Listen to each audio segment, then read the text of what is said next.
right now, like every broker hires you, but back then, not every broker would hire you. And a lot of them didn't want younger people. And illegal. Keep going. Yeah. You talk about it privately, we talk about it publicly. This is the Real Estate Insiders Unfiltered Podcast.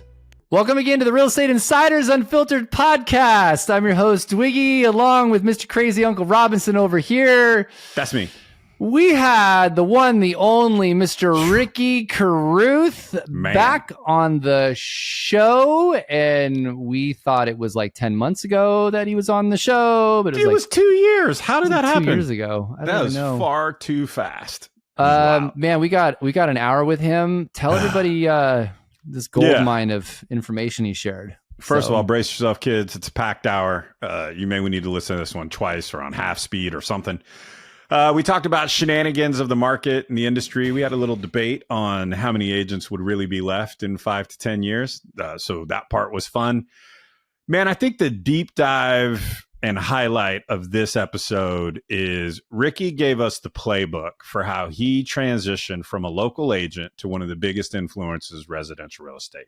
And he laid out his parts of his plan, how he does it, the approach that he uses, and how all of that can translate to build your business locally as a real estate professional. You almost got to peek into the mind of someone who has spent several years building something special, and he tells you exactly how he does it. Also, he's got a 2-day social media class that he's going to be giving for free. You heard that right, kids, for free on December 15th and 16th. We'll link to that in the show notes if you want to register to learn more about how to emulate what Ricky's done for your own personal social media brand. You are going to love this episode. Put it in yours, kids. Hey, look, it's competitive out there and everyone is looking for an edge. Top agents from all over the country have been using Zillow Showcase to stand out with listings that truly impress buyers. For those that haven't seen it, Showcase is an exclusive immersive media experience, stunning photography, video, virtual staging, and even SkyTour that drives more views, saves, and shares. In fact, agents using Showcase on the majority of their listings sell 30% more properties than agents that are not. If you want to showcase your brand, win more listings, and be the agent sellers choose, get signed up for Zillow Showcase today. Ricky, welcome back to the podcast. Yeah. Man, we were looking this up. It's been almost 2 years. That's crazy. December 2023. I would have bet the farm that it was like 8 months ago. Same. It literally feels like that. Maybe a year. You're having fun. I don't know what fun I was having, but evidently I was having some kind of fun because I mean, shit, that was when we were talking about the settlement, or not the settlement, the verdict had happened in October of 2023. We were talking about a potential settlement in December. Jeez. And needless to say, since we've had you on, that happened. We've paid a fortune in legal fees, and here we are. Yeah. So, partridge in a pear tree, baby. That's right. Not the truth. So look, man, you've first of all, thanks for coming back on the show. We're excited to have you. My pleasure. I guess I just want to start with like, what is your take on the past 2 years? Like, you've been obviously out every day on social media pushing stuff, but I don't know, like, what are your thoughts? How do you feel about the industry after this period of time? Like, I think one thing that we've really learned through all this is that real estate agents are not going anywhere. Yeah. I think that's the big takeaway here, because one of the big things was that, it was an undertone, but, the lawyers wanted buyer agents to basically go away and everything to kind of operate like Australia, where there's just listing agents, basically, a few buyer agents, but not like a huge, like every single deal has like a separate agent and a separate commission and stuff. Yeah. And, the world, we're in a real estate recession, like a downturn in terms of transactions. So normally commissions rise in those type of markets. So I think you have a little bit of that going on, but the fact that commissions haven't went down at all on the buyer side, and there's still a buyer agent for every single deal, even through everything that they try to do, just shows how valuable and how necessary real estate agents are. So I think it was really great for the industry to kind of come through that on top. and, kind of see that,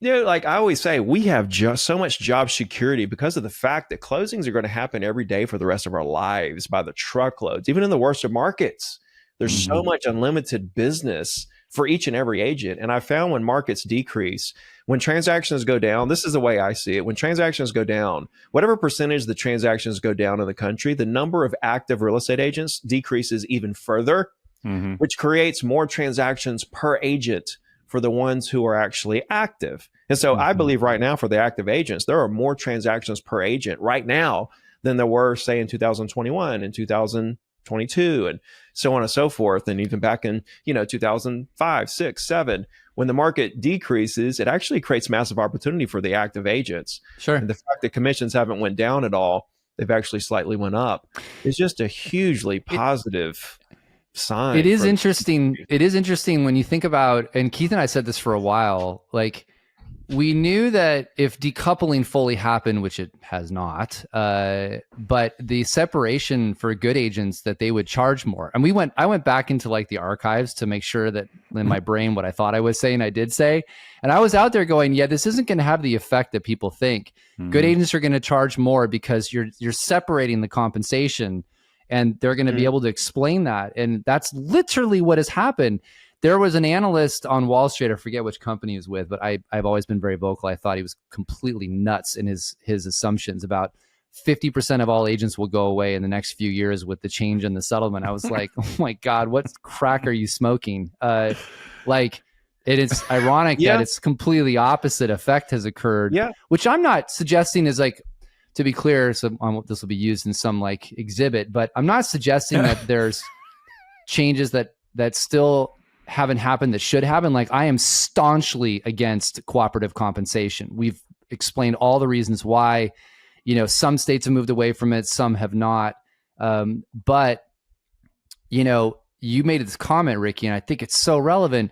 This is an infrequent transaction that people are going to do 2 to 3 times in their life. They are nervous. They're scared. They want somebody to help them make sure they don't screw this thing up. And that, to your point, kind of what you're saying is this industry is very resilient. And as long as we do a good job, we're going to have a place in that process. So now, super much job security. But just to piggyback on that before Keith jumps in, the comment that the guy made about 50% less agents, I think he was onto something, just using the wrong reason. It wasn't going to be because of the lawsuit. Absolutely not. But what I do believe, we're going to see a decrease in agents because the advancement in technology is going to continue to create a world where agents can do more in less time. They can close more deals in less time. The same way MLS helped agents do more deals in less time. The same way Zillow helped agents do more deals in less time, not through Zillow leads, but through the fact that they didn't have to look for properties for buyers anymore, which allowed them to take that time and use it to apply towards other deals or give better service and do more deals in less time.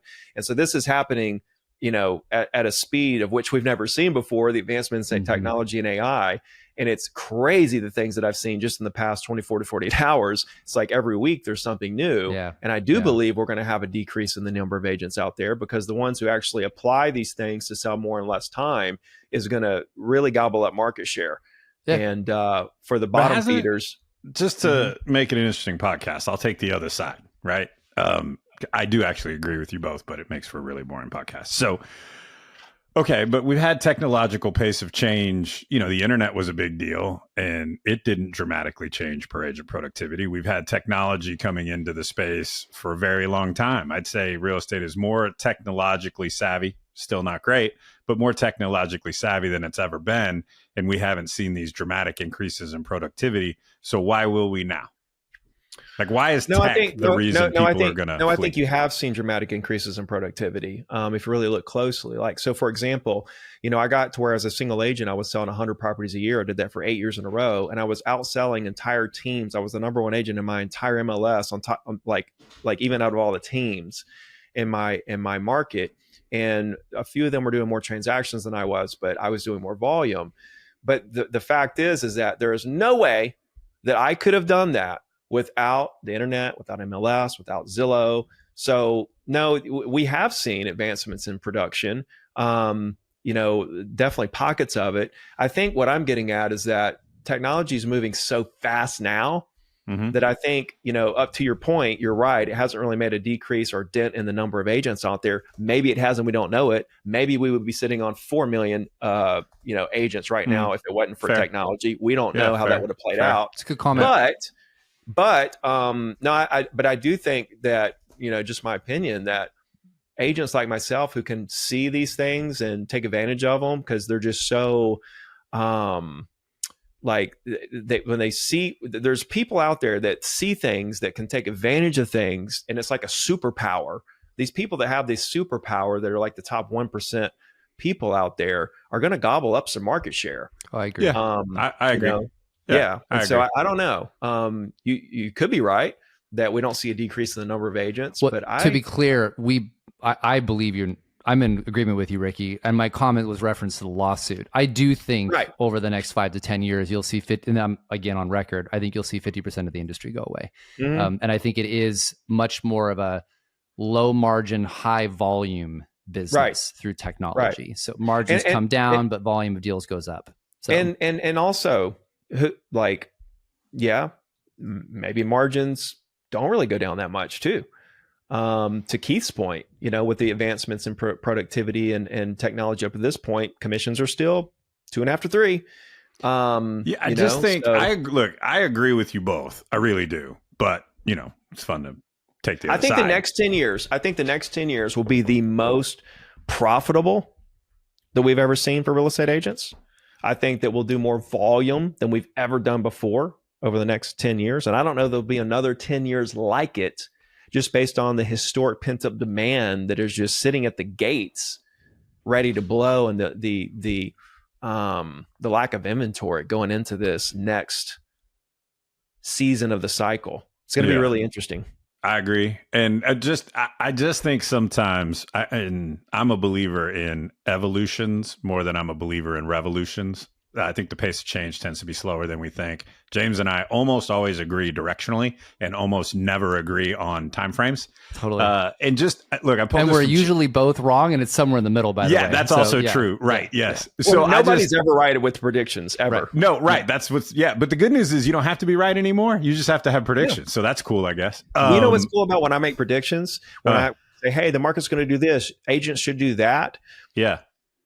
If they follow what I'm saying, it doesn't matter. Regardless of what I think is going to comes true or not. That's true. Yes, right? Absolutely. Yeah. If you do the actions, you'll get more than you should. Yeah. If I'm like, okay, the next 90 days are the most crucial of your career. We're gonna eventually see this surge and stuff. You need to stack listings to the moon. You need to go get 20, 30, 40 listings. Well, if you get 20, 30, 40 listings and then the surge doesn't happen, you'll be fine. Yeah. You'll be just fine. But I pulled this from ChatGPT. So, and I did it in real time, so it might be wrong. Let me just start there. But I'd say from 2012 to 2023, we had a pretty massive technological shift in our industry, right? Like people got more technologically comfortable. A lot of tools came into the space. And again, I just ran this in real time. I didn't do the research ahead of time to verify. So, but in 2012, it says the typical transaction brokerage per NAR is 12 transaction sides. In 2023, that dropped to 10 transaction sides. So, I just think there's so many moving pieces. There's how many more agents? You're saying transactions per agent? I'm just telling you what ChatGPT's told me that from NAR member profiles. Yeah. Is that saying? But just sides. To clarify, you're saying sides per agent per year? Yeah. Mm-hmm. I said brokerage or agent? Just curious. What is the per agent productivity over the last decade? So that is what I asked. And in 2012, the typical real estate so that's specialist, 2023 and 2012, right? So those are pretty similar years, actually. 2012 was kind of the comeback year for prices nationally after the crash. 2023 was kind of like the year after prices started to go down. That's probably pretty similar markets. You're probably comparing apples to apples there. And let me think. That is the California version. There's a lot less agents, though. There's a lot less agents in 2012. So that the transaction per agent is going to be higher then because it's about the same transactions, but there's more. I guess what I'm saying is I agree with you both. I just think what we're talking about is because there was I just mean if you're talking about a delta of 2 transaction sides per agent. Like, I don't think that's a revolution. I think that's an evolution. That's all I'm saying. I think the pace of change is usually slower than we think. I guess the question I would ask is, you mentioned the stuff you've seen in the past 24 to 48 hours, Ricky, and I'm assuming you're referring to AI. Yeah. That Keith and I have been in probably some of the same rooms looking at stuff. I mean, I went to a conference with a guy named Steve Brown, the #1 AI futurist, and in 6 hours, I literally wanted to crawl into a hole in the corner, both from excitement, just because it's like the stuff that's coming is amazing, and then absolute terrified on some stuff that could happen too. But what did you see? Can you share? Can you tell us anything that you saw that was like enlightening, that you're like, oh man, just customer communication. Number one, is just number one complaint, right? It's the number one mind-blowing. complaint. Yeah, like the stuff I've seen with my own 2 eyes will just blow your mind for the customer communication from every which angle, from cold outreach to follow up to nurture to the whole kit and caboodle. Yeah. And I listen, I'm a relationship driven business creator. I build my business on people and creating deep relationships, lifelong relationships, giving great service, giving people unique experiences and things of that nature. And for this thing to blow my mind, because that's one part of my business, I was like, yeah, AI is going to get to the point eventually where, it will, be able to, kind of communicate in a way where I feel a little comfortable, man. But this is like, oh my gosh, it's like, it's mind blowing how quickly this is happening. Here's the way I've described it, Ricky. See if this resonates with you at all. Somebody interviewed me. I don't remember who, but this was how I described it. I said, in my opinion, just my opinion, real estate agents are below average at starting conversations. They're high rejection avoidant because of their really high emotional IQ. That makes them more rejection avoidant than the average person. But they're masterful, brilliant at having conversations. And AI happens to be brilliant at starting conversations, right? And so you're going to have this moment where you'll have a tool that actually helps the agent at the part that they're worst at. Yep. And will free them up to do the part that they're best. To your point, and now I can talk to more clients because I have, and only the ones that are ready to do something right now. It's which are the ones I want to talk to anyway, right? Yeah. So buy your time back, Dan Martell. You take the things that you hate in your business and delegate that out, and fill your time up with the parts of your business you love to do. That way your business is growing exponentially and you still love your business instead of you hating your business. Right. And so most agents are like, I don't really like to, call people and stuff. I'm really great in person. And, and it's like they want, like you said, they're really great at that part, talking to the people once there's some kind of connection to be had, but actually starting that conversation is where kind of the fear is driven. And I chalk it up to the fact that they haven't really defined why they're doing what they're doing. And so right now they're doing it just because of money, which is below them. Right. And if you don't have something that's bigger than you for the reason why you're doing what you're doing, you're not going to do the hard work it takes to accomplish the things you need to accomplish so you can, get the results that you want, which is accomplish this big mission that's bigger than us. It's bigger than you. And most agents are just trying to make money. And so it's hard for them to go out there and do those things. Yeah. That's actually a good segue to a question I wanted to ask. So you sold, as people obviously know, you sold real estate for a long time. You're one of the top producers across the US. And then, now you have a coaching business, and, I know you help people find their why are they doing these things, et cetera. So talk to us about that. Like, what was that transition like from being in production? And then what made you decide you wanted to switch to helping other people versus continuing down that line? I'm curious the backstory on that. I don't know if I ever told you or not. We've had a lot of conversations, and now we just found out today we've been friends for more than years now at this point. But but when I was 10 years old, I had this premonition that I would become great at something. I would make a lot of money at whatever that was, and then I would take that money and I would help people. It was something I thought of when I was 10. And I remember I was actually thinking about it today on my coaching call. I mentioned this, and I actually remembered what made me think that. And it was because I learned how to play guitar during that time. And I remember how, people just kind of idolized guitar players. And I thought, man, if I had that kind of power, if I spent, and I knew what it took to play guitar, and I knew how much time you had to put into becoming great at it, enough where people would actually be like, wow. And I thought, if I put that much time into something, maybe it's guitar, maybe it's something. If I put that much time into something enough to become great enough for people to say, wow, and I could use that to make a lot of money, and then I could turn around and use that money to help people, then that's what I want to do with my life. And I had no idea it was going to be real estate. I had no idea anything. I just knew that I had this thought when I was really young. And so then when I failed out of college, I failed a history class at University of Alabama. I went to 4 different colleges in 2 years. I got my real estate license at Shelton State in Tuscaloosa. I came right back down and roofed houses with my dad for about 3 days. And I was like, all right, I'm going to do real estate. I had no idea. Roofing houses will make you want to do real estate real quick. Yeah. I did that all growing up. I roofed houses for like 5 years with my dad. Yeah. And that definitely made me want to do something else. Mm-hmm. But, I still was like, I don't know if this is for me. It took me 8 months to get to my first deal. And everybody laughed, really. All my friends laughed. There were brokers that wouldn't hire me. Back then, it was like, right now, like every broker hires you, but back then, not every broker would hire you. And a lot of them didn't want younger people. Right. And so, and illegal. Keep going. Yeah. And so anyway, when I got in, made a lot of money quick. It was the boom. I lost it all in the crash. I was sleeping in my car. I worked on an oil rig. I went back to roofing houses. I was serving tables. And in 2008, I got back in real estate, and I learned all the mistakes that I made. I had this transformational moment where I went from, the first part of my business was all about closing deals and making money.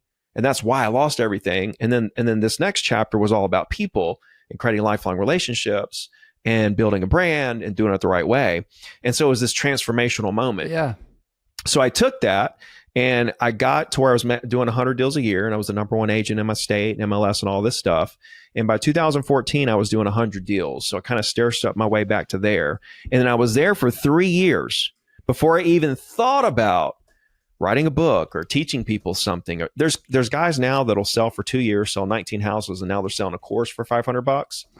I got in, I made a mill, I lost it.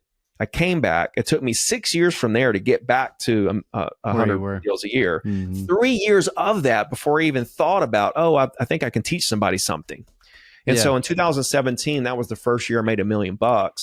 And that was so I had this, like, I want to make a bunch of money to help people. That was my bigger, the thing that was bigger than me that I was trying to accomplish. And I didn't know what that thing was going to be. I didn't know what I was going to turn around and help people do.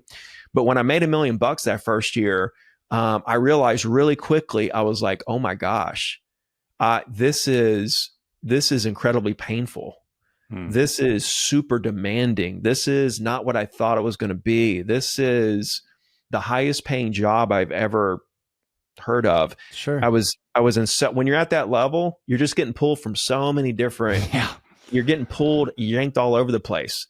And I said, you know what? This is my chance right here. Like, I made it, I lost it, I came back, I made it, I was at the top, I was number one. I've got a story, I'm going to share this with people.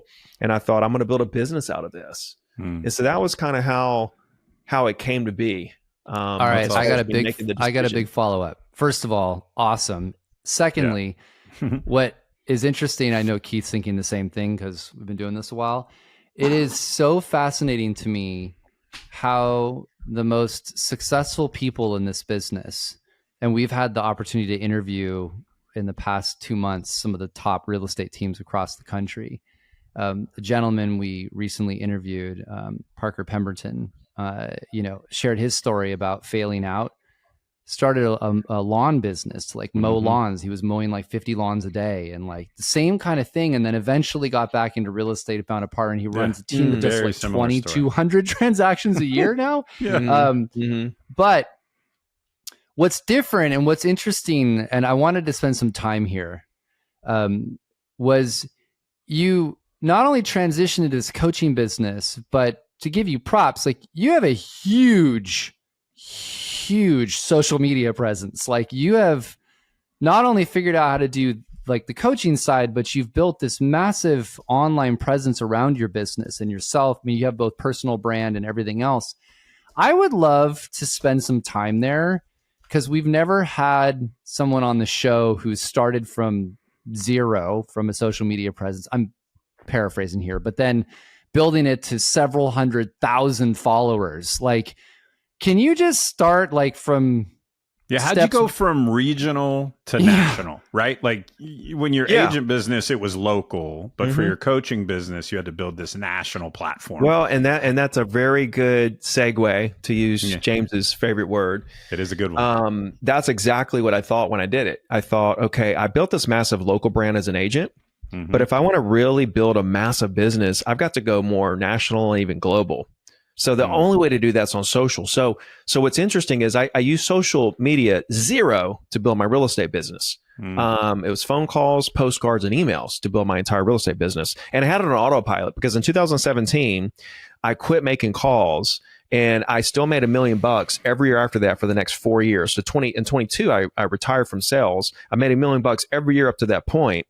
And I made 0 calls, 0 client appreciation parties, 0 checking on clients, 0 anything because of the brand that I built through my weekly email and that list that I built. I do a weekly email, and so what you have to understand is that I'm kind of like an OG, like born and bred content creator. And I didn't realize it at the time in 2007 when I got back in the business that I was actually building a brand and that I was actually creating content. Content is everything. Content is even if this wasn't recorded right now, the words we're saying to each other are content. If you look at everything in your life, your cars, your house, your emotional state, your relationships, your faith, your bank account, everything that you can think of in your life, every single bit of it was created by words that you tell yourself and others. Right? Like this book, Wealthy and Well Known by Roy Vader. He created this book because he thought about it with words in his mind. And then he thought, I'm going to do this. And then words created this book. And then he wrote it with words. And then I bought it with words because I said, I'm going to buy that book. And with the money I got from telling other people things. Right. Every single thing in life is built with words. So everything is content. And so I didn't realize this, but the weekly email I was doing was building a personal brand. And I was really good at creating subject lines and pre-header text and you were like consistent. And well, that too, but the way that I formatted the emails, the way that I articulated my thoughts about things, because it wasn't just emails. I was telling people like what my thoughts were on things, right? And I was writing these things out, and this is why I built such a massive business locally, because I built such a powerful brand based on my thoughts and my words that I shared with an audience that I worked really hard to build. So when I decided to segue into building a national brand. Someone's buying me one of those now, by the way. So yeah. I will drive it on video if somebody sends me one. You better wear a helmet. When I transitioned from local to national, it was a pretty easy, transition for me because I'd already built a brand locally through weekly email. I just took the same skills that I used to do that and I applied it to social media. And so I'm like an organic hacker. I actually refer to myself as a content creator. Like that's what I do. That's what I am. And I actually create the content. I post the content. I watch the content. I watch the metrics so that I can optimize and growth hack here and growth hack there. In the last 30 days, 10 million views across just Instagram and Facebook. 10 million organic views. I don't spend $1 on leads. And I think all roads do lead back to organic content and learning how to hack organic growth on these platforms. So how did you hack it? So what did you do? There's an agent listening right now. Yeah. Who's like, okay, what did Ricky do? Because I want to do it too. So it's different for everyone, I think, depending on what your thing is. I'll tell you what really, okay, so it's like, okay, what do I want to happen? What do I have to become known for this thing to happen? And then what do I have to learn to become known for the thing that I want to become known for so the thing can happen? Well, back then when I first started, I was still an agent. So I was known as the agent who was selling 100 properties a year, right? Who did it all, making calls, right? And now he's teaching everybody how to do it. And what was really cool about what I did, and the reason why I blew up so fast, was because not only was I saying, hey, here's what I do, here's how I did it, but I was showing them how to do it. So I was making live calls, right? I was going on YouTube Live, and I was literally calling prospects live. There's dozens and dozens. I think I took a lot of them down, but there's dozens and dozens of videos of me making these live calls because I did it for years and years. And during that time, I grew so fast. I grew hundreds of thousands of followers because people would tune in for this show every week because they wanted to see who was going to cuss me out. So you were creating something unique where they could listen to you role play something they're all terrified of. With real prospects on live calls where we didn't know what was going to happen. I was getting cussed out. People were hanging up on me. I was having great conversations and doing deals, and you never knew what was going to happen. Yeah. So people wanted to tune in for this, and it was inspiring people to go out and make calls and everything. So think about what I did. I'm telling people what to do, but then I'm also showing them that I'm doing it. Yeah. And so that was a massive growth hack. So it lined up with my brand. The growth started by people sharing, saying, hey, you got to watch this guy do these calls. And like they're inviting their friends to come watch you do it. And that started to create that. Well, from all different angles, because the algorithm would just shoot it to people. Yeah. And then you had people sending people there. Then I was building my list and I was emailing out, hey, I'll be live. So you were emailing people too, saying, come check this out. And so think about what I just said. As a business who, like, our job as business owners, to be honest with you, especially when it comes to the world of social media and personal branding, is to drive traffic to places. So like you guys know, like I do these deals with companies, they bring me in, and because why do they do that? It's because I can drive a certain amount of clicks to whatever their thing is. And so like the number of clicks can determine how much I'm worth. And so the objective is how big can I get an audience that will basically go wherever I tell them to go. And so then you create these different avenues. So you have email, you have the algorithm. I got Instagram stories. I have a text database. I have a Discord channel. I have a Facebook group. I have all these different places that I can do things that I can drive traffic to different business opportunities. So if you will. I'm going to summarize this because I want to make sure we're getting it down to like basic levels. So the audience of people that are listening are, teams and agents across the US on this show. So they're thinking, okay, I don't know how, I'm not going to do live cold calling and having my, face ripped in by a prospect because everyone's freaked out about that. Yep. What would you tell them? Like where to start? Like this is a starting platform of you've got a small presence now, which is basically what everybody has. Is there a realistic target they should be? Is there a platform you think they should own first? Like, can you give somebody some basis on, here's some really interesting ideas you should start to share, and these are the platforms you should do it on? Should they boost? Should they pay for boosting? Like, should they buy followers? No. No, you shouldn't do any of that stuff. You should focus on organic growth. So in the beginning, it's all testing, and I still test. I post 10 times a day on Threads. It's just quotes. It's one sentence ideas in my mind. And I post 10 times a day on Threads. And whichever one of those go viral, then I expand that into video content and quote content and other forms of content on other platforms. And I didn't pick that piece of content, right? The marketplace. So there are ideas that I'm like, man, this one's going to hit, and it does it. And then ideas I'm like, it was one of the ones where I was like, whatever. It literally goes viral. And now, like, if you look at my Instagram right now, like these quote pictures I have up, they're getting 5,000 to 10,000 likes per picture, which is actually elevating the entire profile. Like in the videos, they're getting 5,000 likes, 2,000 likes. It's crazy. So step one is you're using Threads to test content and see which is actually resonating. Then you dive deeper into that specific type of content and expand on that. And I love Threads because it's connected to Instagram. All your Instagram followers, a lot of them are going to go there and watch or go there and follow you there. And then Instagram has the algorithm down to a T, where it literally tells you perfectly like which thing is worth expanding on other platforms. But my point is this, going back to your question, it's that like the macro answer is like you need to test a bunch of different formats out right? To try to figure out what's working for you. You know, like, so I have a couple different formats that work really well. I've got the article green screen where the article's in the background, and those get 100, 200,000 views at, you know, every video. Where you're over the top of the article behind you. So you're kind of talking about a news the article. headline. Yeah, screenshot the article on your phone, Okay. use the green screen feature on Reels, and then put it in the background, and then say your thoughts on the article. Those go bonkers for me. And so it doesn't go bonkers for everyone though, right? And so you've got to find what works well for you and then double down on the stuff that goes well. What happens is a lot of people that want to get into content creation is that they don't post enough content to test enough different ideas and different formats to try to figure out what actually works. That's the process. How many posts a week are you? Let's just pick one. Let's say Instagram, just so we have context. How many Instagram posts are you trying to do per week?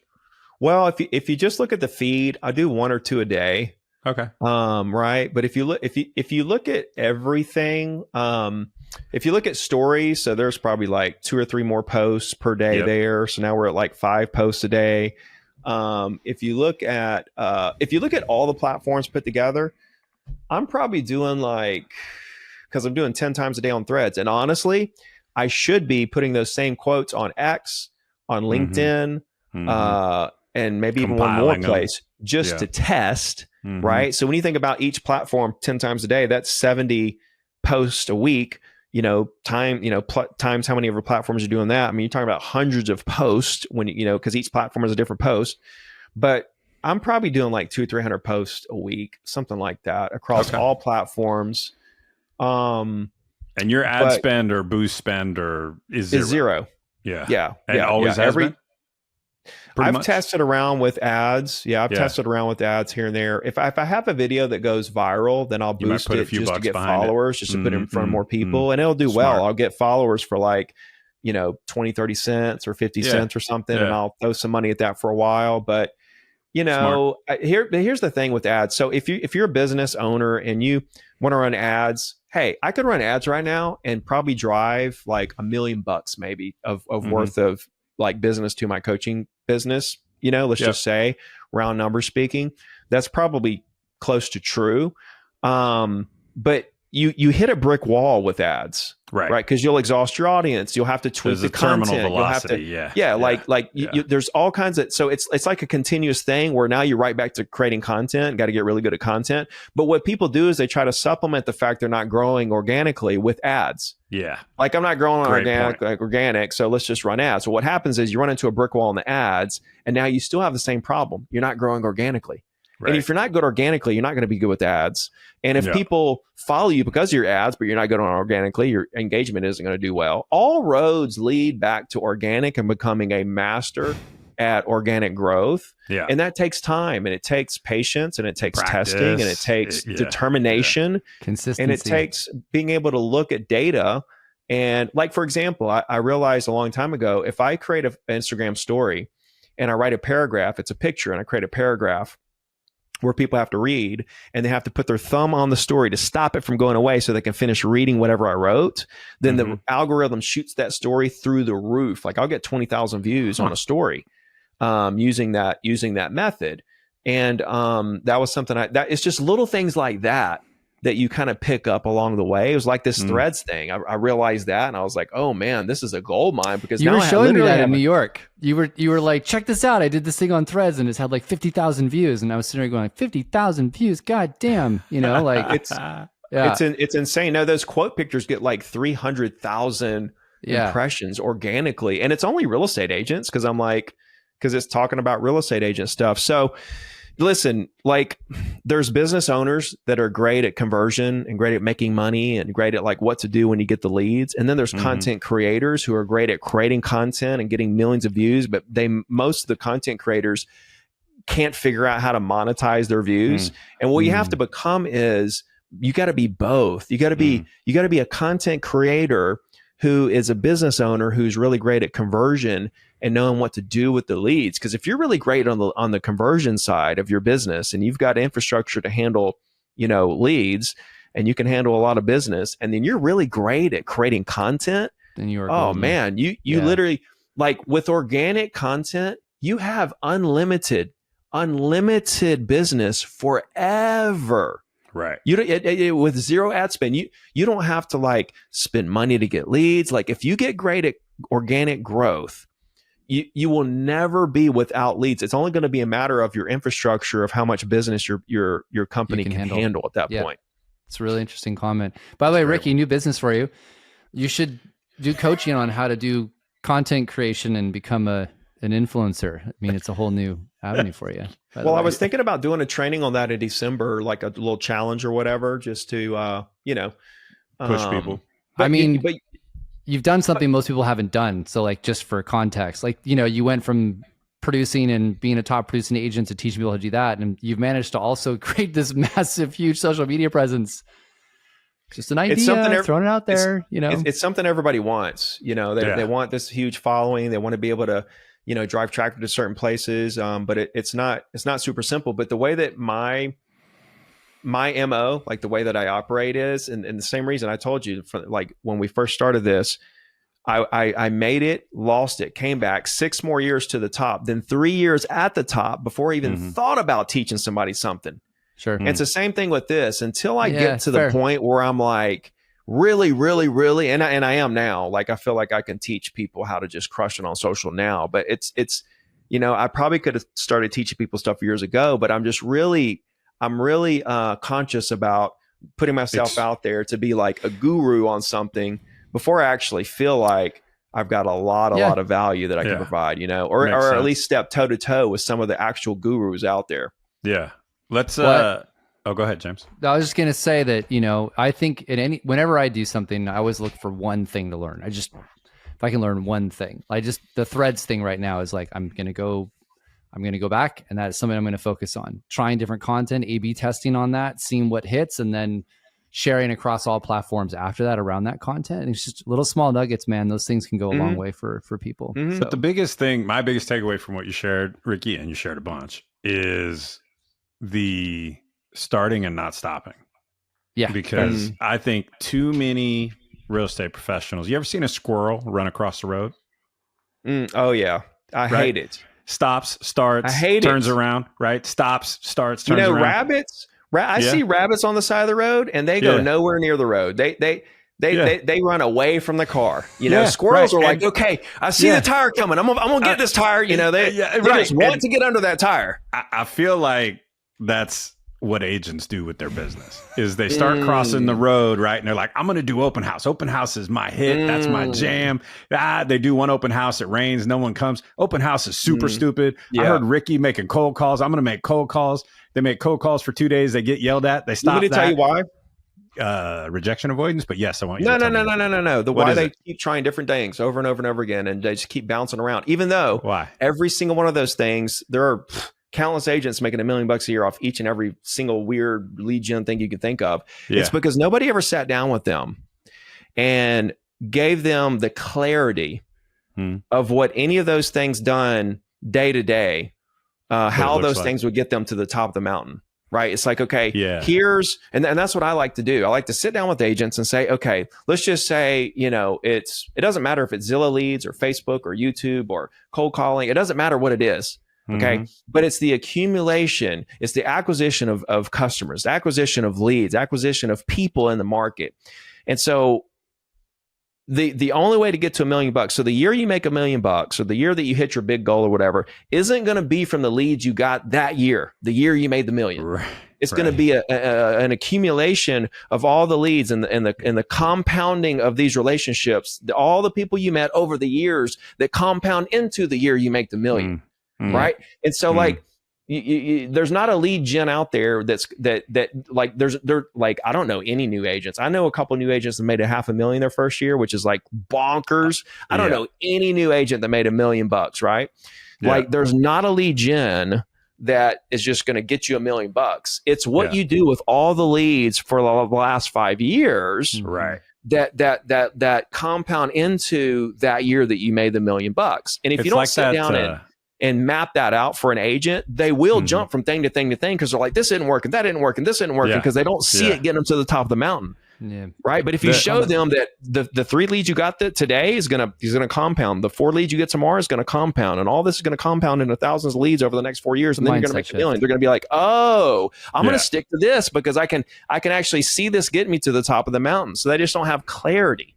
Yeah. And people, I forget, this is a quote, it's out there. I don't remember who said it, so I can't give them credit. But people dramatically overestimate what they can do in 1 year and underestimate what they can do in 10. And I think that quote's got to get shifted with technology and AI and all the things we've already talked about. I think that 10-year window is more like 3 to 5, meaning everything is getting faster, right? And so... and according to you, there's going to be like 1 million more agents. So that's not what really I said. In for I just said there weren't going to be half the agents. You guys said there's going to be half. I said there will be more. I'll take the over. I will take the over. That's all I said.